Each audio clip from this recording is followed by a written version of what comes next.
A few years ago, I remember sitting alone late at night, scrolling through updates from people I grew up with.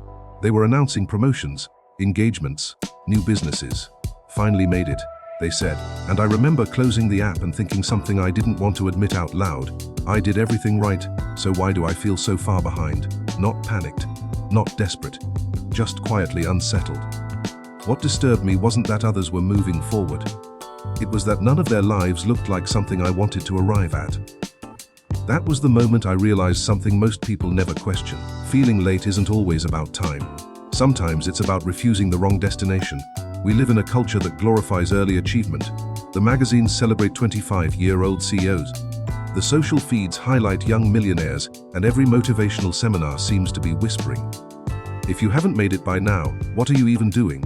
From a distance, it looks like life is a race, and everyone else is sprinting ahead. But here's the contrarian truth: speed is not the same as progress. Many people who appear early in life are not visionaries, they are simply fast to settle. Think about it, settling doesn't mean giving up, it's about conforming to a blueprint that society has deemed acceptable. A college degree by 22, a stable job by 25, a house by 30. These are markers, not indicators of personal growth or fulfillment. People hit these milestones quickly and the world cheers. But beneath the applause, a subtle discomfort brews. Settling often masquerades as success, but it is, in many cases, a shortcut. I've seen countless people chase what looks impressive from the outside, but feels hollow from the inside.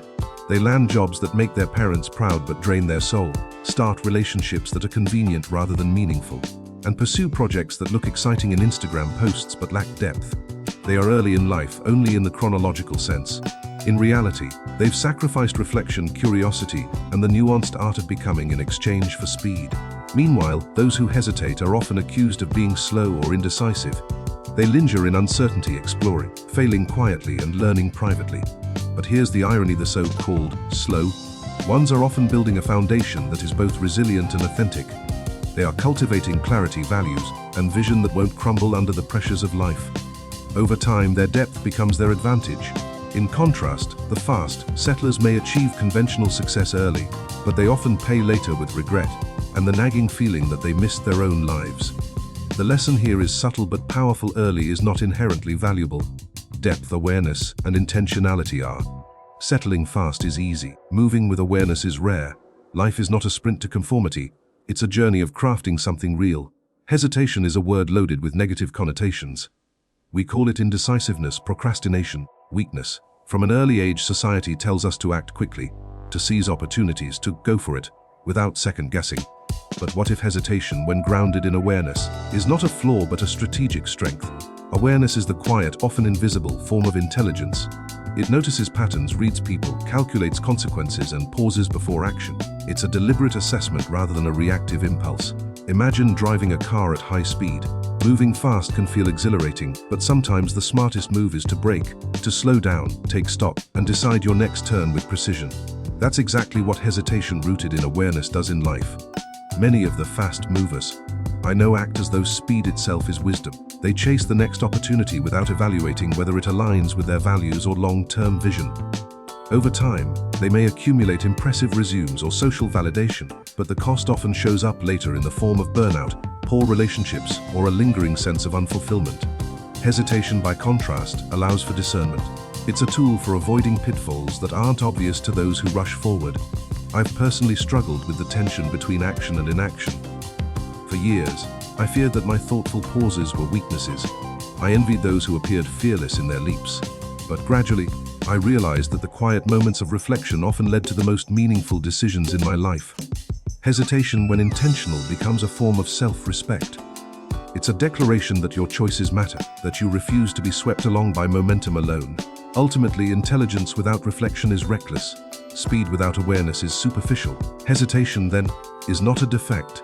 It's the art of applying brakes wisely, ensuring that when you do move, your steps are deliberate, sustainable, and aligned with who you truly are. It's a common illusion that people who achieve milestones quickly are the happiest or the most confident. But the reality is more complex. Many individuals who rush into careers, marriages, or life decisions experience what I like to call the coup of doubt. Early acceleration can create a surface-level satisfaction while leaving deep questions unexamined. Eventually, those questions demand attention, often in loud and uncomfortable ways. The fast-moving individuals often live in a world of external validation. They measure success by promotions, titles, social recognition, and material benchmarks. Initially, these metrics provide a sense of direction, as though ticking boxes is synonymous with progress. But what happens when the boxes are filled, the applause fades, and they are left staring at the reality of their choices? The silence is deafening. That is when doubts surface. Was this really what I wanted? Did I chase someone else's life? Did I skip over something essential about myself?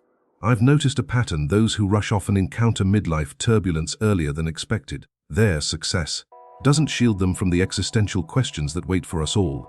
In contrast, those who move deliberately may face fewer loud crises. Their questions emerge gradually, giving them time to recalibrate, rather than confronting them in overwhelming bursts. This observation isn't meant to shame fast movers. It's meant to challenge the narrative that speed equals wisdom. Life is not a ladder to climb as quickly as possible. It's a terrain to navigate thoughtfully. Speed can produce impressive external results, but without introspection, those results often leave a void that must later be addressed. The people who rush are often first to hear the internal whisper of regret.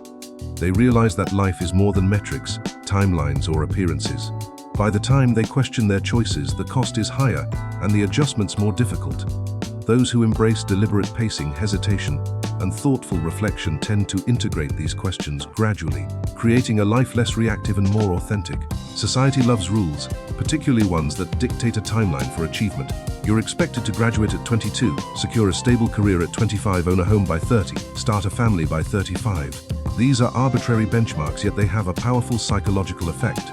People who deviate feel behind, even if their path is more aligned with personal fulfillment. The problem with the on-time narrative is that it assumes a uniform life. It assumes everyone's goals, motivations, and definitions of success are identical. They are not. Some chase resumes and titles, some chase relationships and social proof, others chase stability and comfort. And then there's a small, quieter group, those chasing meaning. Meaning cannot be scheduled. Meaning requires experimentation, failure, and sometimes long periods of apparent inaction. What society labels delay is often the incubation period for authenticity. A delayed career path may be a path of self-discovery. A late relationship may lead to a more enduring partnership. Hesitation, experimentation, and divergence from conventional timelines are not failures. They are strategic pauses that foster resilience, insight, and depth. Understanding this reframes our perception of lateness. Being late according to society's clock is not being late in life's deeper sense. Life is not a checklist, it is a canvas. Some strokes require patience. Some masterpieces take decades. Those who understand this become less anxious about comparison, less driven by fear, and more attuned to the subtle rhythms of their own growth. The takeaway: timelines are cultural artifacts, not universal laws. Following them blindly may lead to early achievement without personal fulfillment. Embracing your own pace allows for depth, meaning, and authenticity. Life is not about being on time according to external standards. It's about being on time with yourself. A personal observation no one likes to admit is that people who claim they never felt lost usually did one of two things. They either followed a path that was already approved, a route laid out by teachers, parents, or society at large, where each step was mapped, expected, and applauded. Or they avoided asking questions that might slow them down, questions about meaning, values, and identity that could make the journey slower, riskier, or less conventional. Neither choice is inherently wrong. There is nothing immoral or shameful about following a known path or skipping over uncertainty. But there is a subtle dishonesty in pretending that depth and wisdom should move at the same speed as conformity. People rarely acknowledge that settling fast is often mistaken for growing fast, that the applause for early achievement frequently ignores the quiet inner cost. The uncomfortable truth is that life's most meaningful lessons and experiences rarely adhere to a schedule, and pretending otherwise often sets up a silent, internal dissonance. The contrarian truth about ambition is that not all ambition is healthy. When we are taught to admire drive, hustle, and speed, we rarely stop to ask whether the ambition itself is coming from clarity or fear. Some ambition is simply fear wearing the disguise of productivity, fear of being judged, fear of being left behind, fear of confronting the unsettling void of not yet knowing who you are. I've known people who climbed the ladder quickly, outwardly celebrated for their velocity, yet quietly admitted to themselves that they didn't know why they were climbing, or what they would do when they reached the top. In contrast, some people delayed everything, not because they were lazy or uncertain, but because they refuse to invest in a life they would later resent. Only one of these paths, the delayed, deliberate path, is conscious. It is chosen with self-awareness. It is rooted in patience and discernment, in refusing to sacrifice authenticity for appearances. This distinction matters because the world often pressures speed as if hesitation were failure. But the truth is, deliberate pacing often leads to far more meaningful outcomes. If you feel behind, the reason is rarely a lack of ability. The reason thoughtful people feel late is that their inner standards are incompatible with shallow, externally imposed rewards. Comparison is toxic when it is based on someone else's metrics of success. Many people pursue movement for movement's sake, a false activity that signals accomplishment, but ultimately leaves the soul unfulfilled. What thoughtful people crave is alignment with values, vision, and authenticity. Alignment cannot be forced or rushed. It demands confrontation with uncomfortable truths about yourself. It is why so many who seem behind feel the weight of indecision. They are not failing, they are refusing to compromise. They are listening to the internal signal that says, "This path isn't yours." I've experienced a phase where I stopped chasing clarity entirely, allowing confusion to exist. From the outside, it looked like stagnation, laziness, or indecision. From the inside, it felt like something was being dismantled. Old goals losing their grip, old definitions of success falling hollow, advice suddenly feeling irrelevant. That phase was intensely uncomfortable, isolating, and anxiety-inducing, yet it was profoundly formative. Confusion, I realized, is often a sign that borrowed values are collapsing, that the scaffolding of expectation we've internalized is dissolving. This stage feels isolating precisely because it cannot be explained to those who haven't experienced it. People will offer the usual platitudes: just take the next step. Something is better than nothing. Or, you're overthinking. But overthinking isn't the problem, misalignment is. Some would rather move incorrectly than sit honestly with themselves, which is why society so rarely validates the necessary discomfort of this phase. This brings me to the dangerous myth that any progress is good progress. I disagree with much of popular self-help wisdom here. Not all progress is constructive. Progress toward the wrong life is regression, and speed does not compensate for direction. Action does not resolve questions of identity, nor does momentum create meaning. The cost of rushing into roles, relationships, or achievements that aren't yours often emerges years later in the form of exhaustion, resentment, or deep emptiness. There is an intelligence to delay that is invisible but invaluable. Resistance is not laziness, it is internal coherence speaking up. When you feel pressure to act, that pressure is not a flaw, it is a signal. Avoiding it or ignoring it produces lives that appear successful externally but suffocate internally. The quiet difference between delay and avoidance is profound. Avoidance numbs, delay weighs. Avoidance distracts and detaches. Delay forces pressure, weight, and honesty. It is the pressure of taking life seriously, of not allowing shortcuts, of being meticulous with the self you are building. Comparison intensifies the discomfort because we often measure ourselves by standards we don't actually value. The moment you shift focus from timelines to alignment, the anxiety softens. Not everyone runs the same race. Some chase visibility, some security, some validation, and some strive simply not to betray themselves. Clarity does not precede uncertainty, it comes after it. Before confidence comes discomfort. Before direction comes disorientation. People who skip this phase only postpone pain. They defer confrontation with misalignment. When this phase resolves, it does not do so gradually. One day the weight lifts, decisions feel lighter, movement becomes natural. Motivation is no longer forced because resistance has disappeared. You are no longer negotiating with a false self.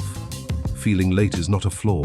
It is a marker of integrity, a signal that you refused to arrive somewhere that required you to shrink. It is a record of hesitation before sacrificing honesty, of waiting before betraying your own standards. This delay is formative. It is not wasted, it is preparation.